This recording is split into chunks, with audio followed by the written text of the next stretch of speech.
দুর্গোৎসব আমাদের সবচেয়ে বড় উৎসব। আমরা একটা বছর মুখিয়ে থাকি এই উৎসবের জন্য। অনেক পরিকল্পনা আমাদের থাকে।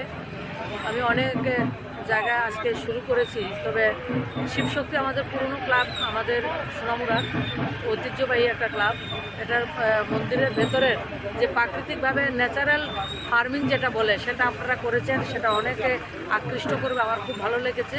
সবুজ পুরো পূজার মণ্ডপের ভেতরে 3-4 মাস পরিশ্রম করে ঝিঙা গাছ লাগিয়েছেন আপনারা, তরই গাছ লাগিয়েছেন, ধান গাছ লাগিয়েছেন আপনারা, সেটা খুব সুন্দর।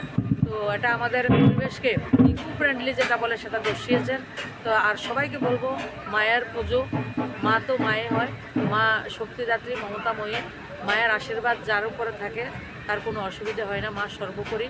তো মায়ের কাছে যাতে আমরা সবাই প্রার্থনা করি, মা আমাদের ভেতরের যে মহিষাসুর রয়েছে, যে আমাদের চিন্তা ভাবনা সেটাকে বিনাশ করবে, নতুনভাবে চলার জন্য আমাদেরকে উজ্জীবিত করবেন, এবং আগামী 1 বছর আবার আমরা নতুনভাবে নিজেরা চলবো এবং নিজের জায়গায় আমরা সমৃদ্ধ হব, এবং সাথে সাথে রাজ্যকে আমরা সমৃদ্ধ করব।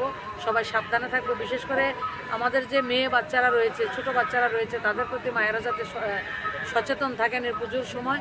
আর আমার যুবক ভাইয়েরা মোটরসাইকেলটা যাতে সাবধানে চালায়, এবং হেলমেটটা যাতে আমার মায়েরা, আমার বোনেরা, আমার বৌদি দিদি যারা আছে, ভাইদের হাতে যাতে হেলমেটটা তুলে দেন, এবং বাইকের গতিটা কমিয়ে জীবনের গতিটাকে বাড়িয়ে দেবেন, সেটাই সবার কাছে আহ্বান করছি।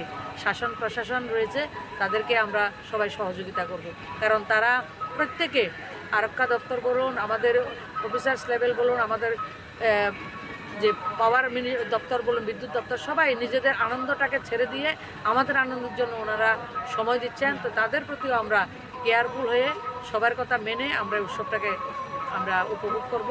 আর আমাদের উৎসব যাতে আমাদের আনন্দ যাতে অন্যের কষ্টের কারণ না হয়, সেদিকে আমরা খেয়াল রাখবো। সবাইকে নমস্কার, ধন্যবাদ।